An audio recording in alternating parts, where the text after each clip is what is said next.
Olá, eu sou o professor Gilmar e o nosso canal vai analisar as mais importantes escolas literárias e alguns dos livros da USP. Inscreva-se no canal e acompanhe os nossos estudos.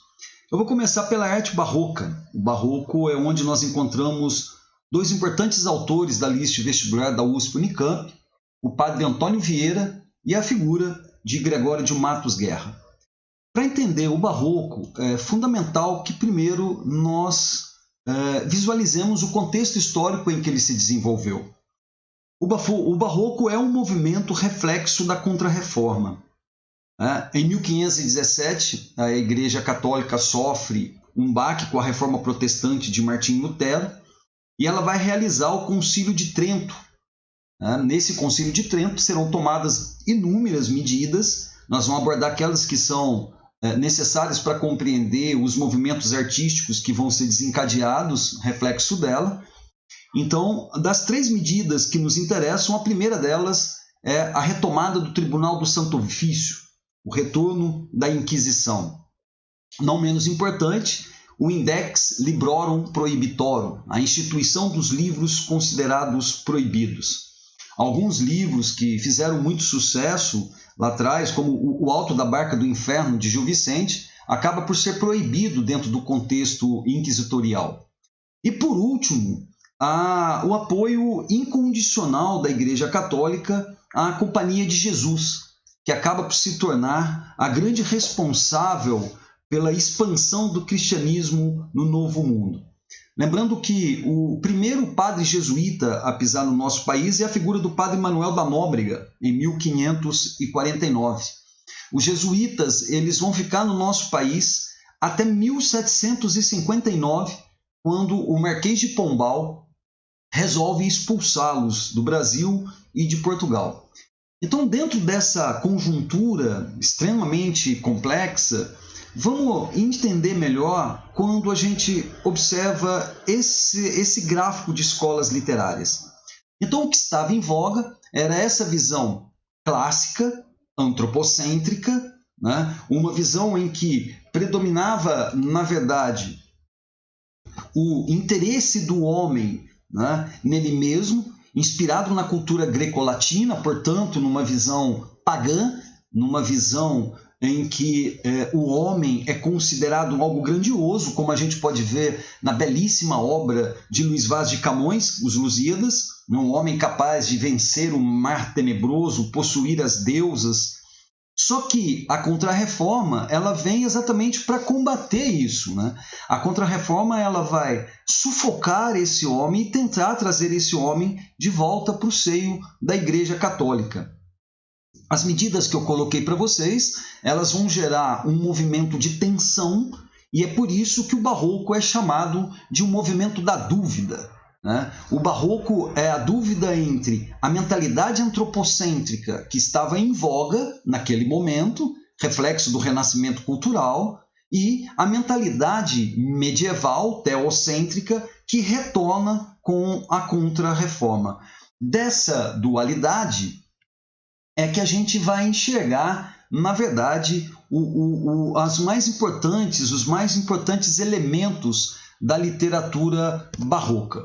Então, quando a gente fala em arte barroca, a gente tem que pensar no seguinte: uma das mais importantes teorias do barroco é a ideia do memento mori, do lembre-se da morte.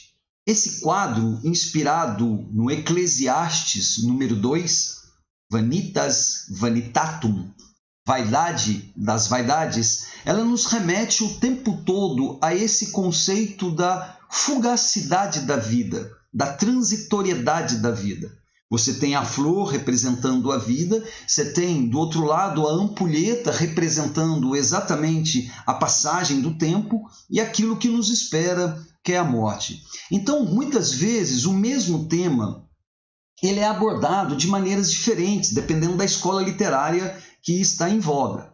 No caso tempus fugit, a transitoriedade e a fugacidade da vida, no movimento clássico está associado ao carpe diem, né, que é exatamente o conceito de valorização do prazer, né, a valorização do homem, né, a busca, na verdade, pelo equilíbrio, pela sobriedade. Diferente do que vai acontecer, né, no movimento barroco, que o mesmo tema do Tempus Fugit, ele vai valorizar, como eu disse para vocês, o memento mori, o lembre-se da morte, né? Então o movimento barroco, diferente do clássico, que é marcado pelo equilíbrio, ele vai ser marcado pelo desequilíbrio, pela tensão. Enquanto o movimento clássico supervaloriza o homem, né, o homem barroco vai ser abordado em suas fragilidades humanas. É onde nós vamos chegar daqui a pouco, quando nós analisarmos uma importante característica do barroco, que é o feísmo, ou seja, esse conceito do prazer, do pecado, do Deus, do diabo. Então o barroco é um movimento da dualidade, é um movimento da dúvida. Observe o que o Afrânio Coutinho apresenta para nós. O homem do barroco é um saudoso da religiosidade medieval e, ao mesmo tempo, um seduzido pelas solicitações terrenas e valores mundanos. Amor, dinheiro, luxo, posição, tudo isso que a Renascença e o humanismo puseram em relevo, desse dualismo é que nasce o barroco. Ou seja, o humanismo se você se recorda, é um movimento de transição da Idade Média para a Idade Moderna. Então, o humanismo, nesse contexto, você tem que levar em conta aqui a importância das grandes navegações, a formação de grandes centros econômicos, a consolidação, né, o surgimento de uma nova classe social, que é a burguesia. Então, tudo isso, toda essa concepção mais humanista, ela passa a ser sufocada pela Contra-Reforma, né? Então, a Contra-Reforma ela tem esse objetivo, né? Barrar essa mentalidade antropocêntrica do renascimento cultural e, evidentemente, né, barrar o desenvolvimento do protestantismo. A Igreja Barroca, o Barroco é um movimento marcado pela hipérbole, pelo exagero. Essa igreja que você está vendo, a de São Francisco de Assis, na Bahia, né, é uma das igrejas mais ricas do nosso país, ao lado dessa igreja que é a matriz de Nossa Senhora do Pilar, em Ouro Preto.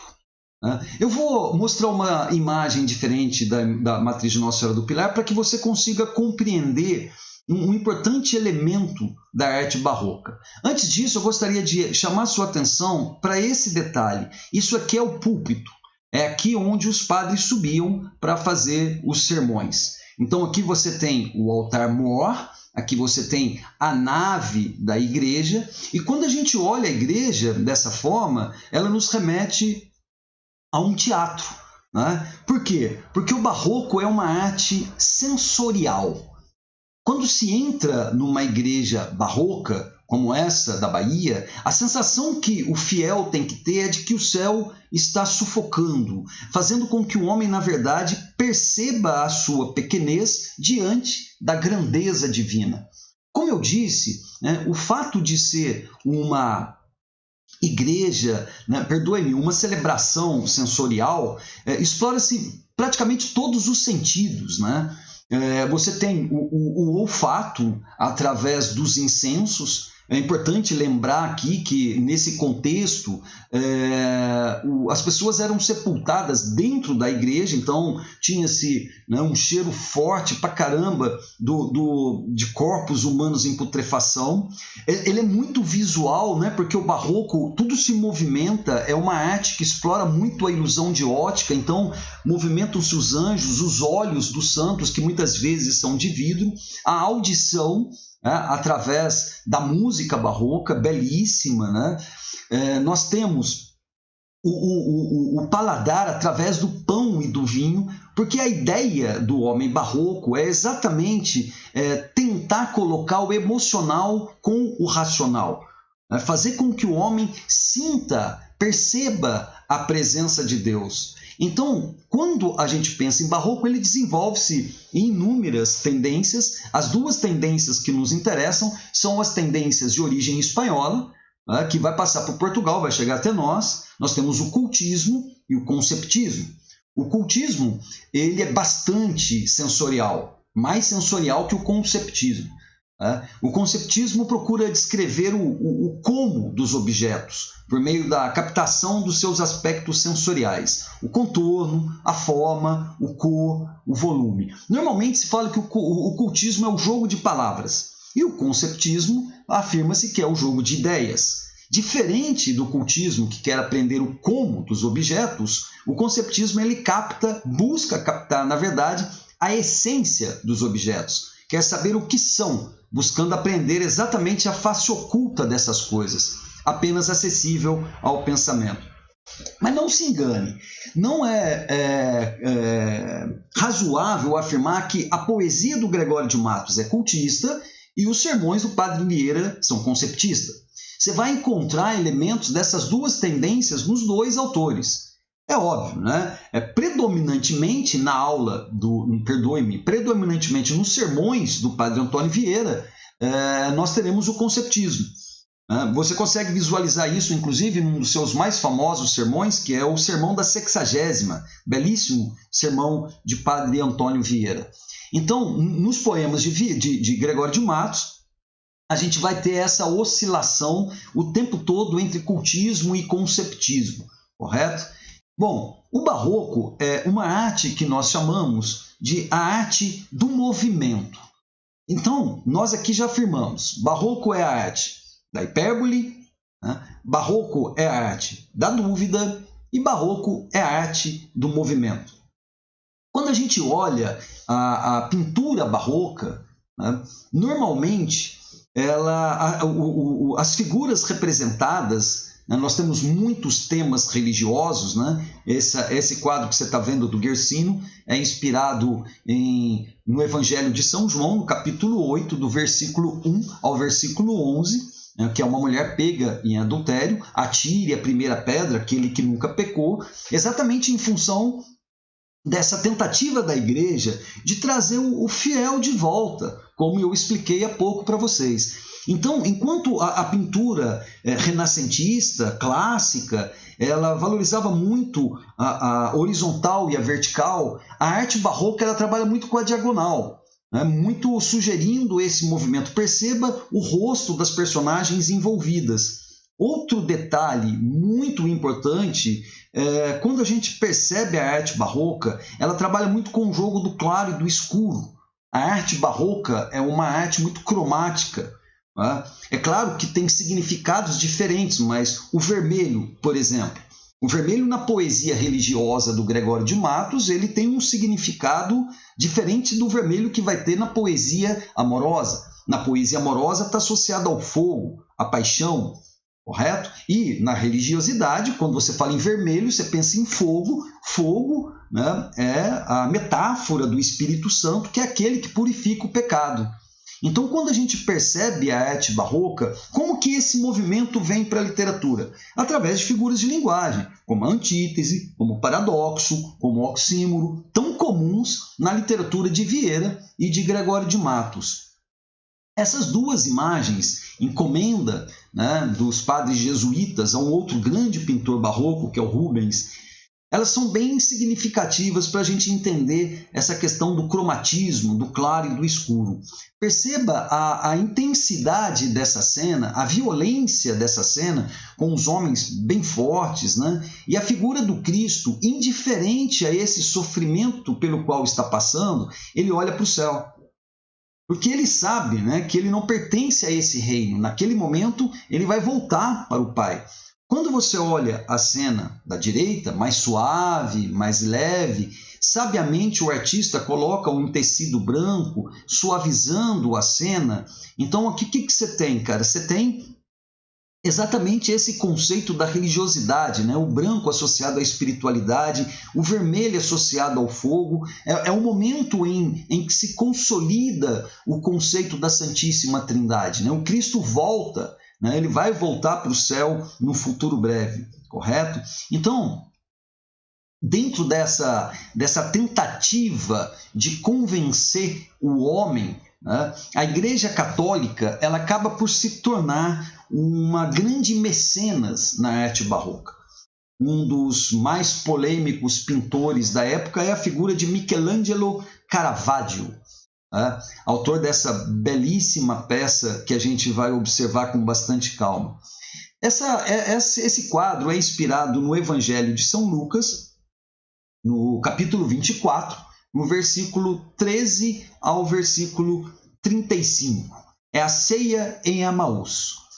Após a morte do Cristo, há um sentimento de sofrimento, de dor, de perda muito grande por parte dos apóstolos, e dois apóstolos, Pedro e Cleopas, eles caminham em direção a Emaús. Durante a caminhada, um jovem começa a caminhar ao lado deles, e eles vão conversando com esse jovem, e no momento que eles conversam com esse jovem, eles convidam esse jovem para ceiar com eles em Emaús. Quando o jovem, na ceia, parte o pão, eles percebem que estão diante do Cristo ressuscitado. Eles ainda não tinham esse conhecimento. E o Caravaggio, ele usa de uma técnica muito interessante, que é a técnica que a gente chama de escorço. Escorço é essa perspectiva que a gente tem ao olhar na tela. Parece que a tela está explodindo, ela está vindo em nossa direção. Quando o Pedro percebe que é o Cristo ressuscitado, observe que ele abre os braços e os braços quase explodem a tela. Da mesma maneira que o Cleopas, o segundo discípulo aqui envolvido na cena, ele arrasta a cadeira em nossa direção. No momento em que ele arrasta a cadeira em nossa direção, abre-se um lugar na mesa, correto? E aí é interessante você perceber que aqui nesse cesto de fruto você tem a maçã, em cima você tem a uva e aqui você tem o pão. O barroco é um movimento que explora muito a metáfora, os símbolos. Então, o que significa tudo isso? A maçã é o símbolo do pecado. A uva, o vinho, o sangue, o pão, no caso, o corpo. Então, é o corpo e o sangue do Cristo que veio para purificar o homem do pecado. Por quê? Por que você observaria essa cena? Perceba que, ao abrir o espaço nessa mesa, o que nós temos aqui, esse cesto, ele está caindo da mesa, correto? E aí, já que nós, enquanto fiéis, estaremos aqui do lado, o que vai acontecer? Eu vou tentar segurar essa cena. Então, quando a gente pensa na arte barroca, segurar o cesto, Então, quando a gente pensa na arte barroca, ela é uma arte que busca o tempo todo, persuadir o homem para que ele volte ao seio da Igreja Católica. Então, quando a gente pensa no barroco, a gente tem que observar o seguinte: é o barroco um movimento do exagero, muitas figuras de linguagem como a hipérbole, é o movimento da dúvida, nessa oscilação entre teocentrismo e antropocentrismo, correto? É um movimento sensorial. Muitas vezes, quando a gente lê alguns poemas do Gregório de Matos, parece que a gente consegue tocar o poema, de tão perceptível que ele é, de tão tátil que ele é. Então, o barroco também é um movimento que sugere o movimento, como eu disse para vocês. Compare essas duas imagens, o Davi, famoso, do Michelangelo, e o Davi, do Bernini, que é um importante escultor barroco italiano. O barroco diverge do Renascimento, porque o barroco coloca ênfase na emoção, enquanto que o Renascimento coloca na racionalidade. E o barroco coloca o ênfase na dinâmica, enquanto que o clássico coloca no estático. Então, como eu disse para vocês, através de figuras de linguagem a gente vai conseguir perceber isso. Um outro elemento muito importante que eu falei para vocês no início da aula é o que diz respeito a esse conceito do homem suprassumo, o homem grandioso. Não se esqueça que no Renascimento Cultural a gente tem grandes autores, A gente tem Luís Vaz de Camões, a gente tem Miguel de Cervantes, a gente tem William Shakespeare, É o momento da grande epopeia camoniana, Os Lusíadas, como eu citei para vocês. Esse quadro do Daniel de Volterra, belíssimo, Ele é bem interessante porque é como se ele tivesse frente e verso. O cara teve a sacada de colocar aqui, né, a cena captada em duas perspectivas, que é a história do gigante Golias vencido pelo Davi, né?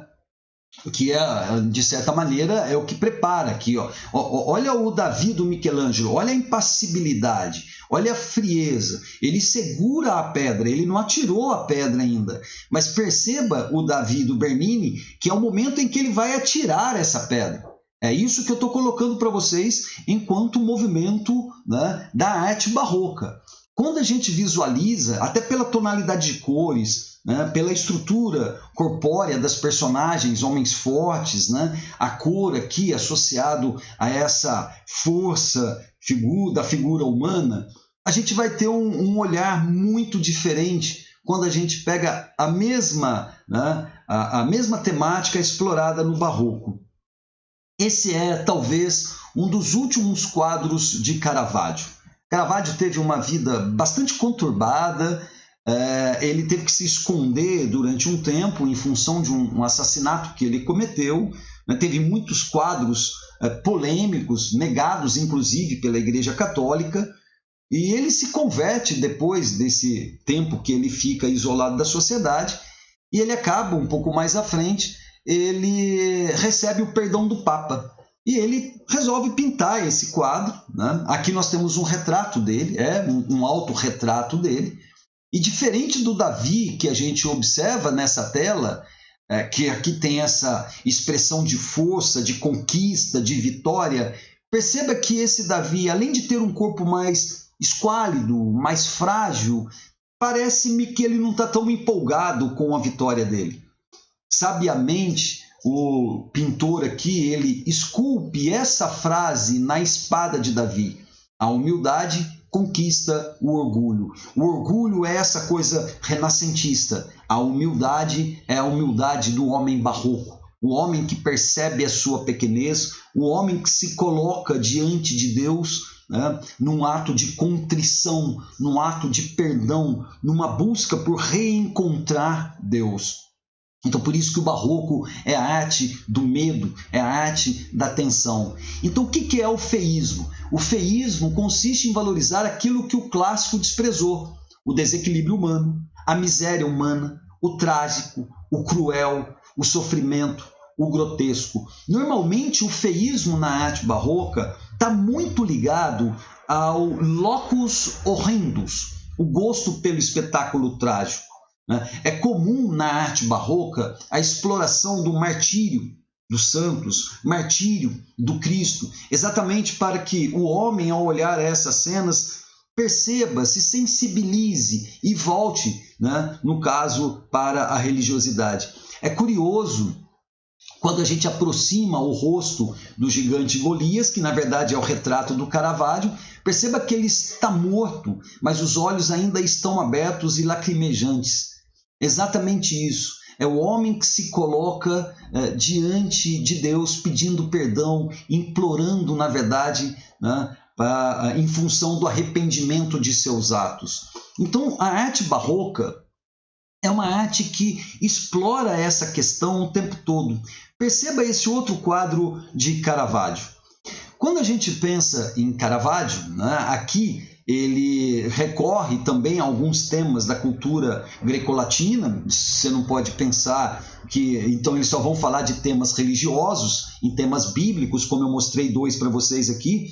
Como é um movimento de choque, como é um movimento que explora essas duas correntes, então vai oscilar, né, dentro dessa perspectiva. O jovem Baco, né, usando a técnica do escorço que eu expliquei, perceba que parece-me que ele está oferecendo para nós essa taça de vinho, está vindo em nossa direção e ele tem uma mão recuada. Né? Quando você olha o cesto de frutos, bastante variado aqui, nós temos alguns frutos que estão apodrecendo. Diferente do que está aqui na cabeça dele, né, que quando a gente olha, né, nos remete ao vigor, à força, à vida em si. Essa é a concepção da juventude. Mas não se esqueça que a vida passa, o tempo é transitório, a vida é fugaz. Então, quando você olha aqui nessa mão recuada, você tem um laço preto O preto é o luto é a morte. Ou seja, aproveite a vida porque a morte é certa. É exatamente em cima desse conceito dualista que o homem barroco vivenciará. É uma experiência, sem dúvida nenhuma, um tanto quanto amarga, né, porque tem muita pressão da Igreja Católica nesse contexto, mas a poesia do Gregório de Matos, ela se divide em várias partes. A parte que mais nos interessa nesse momento, considerando o que nós falamos, é a poesia religiosa, que lembra muito um ato de contrição, é uma poesia de contrição, né? Essa poesia religiosa, o Gregório coloca, ele tem mais ou menos o seguinte raciocínio, né, cara, que o mesmo pecado que o torna passível de punição, o credencia para o perdão. Ou seja, o homem barroco, ele tem um pé na busca pelo prazer do renascimento cultural, mas ao mesmo tempo ele se sente pressionado a abandonar essa concepção mais humanista e voltar numa concepção mais religiosa, mais teocêntrica. Beleza, galera? Inscreva-se no canal e a gente volta logo logo.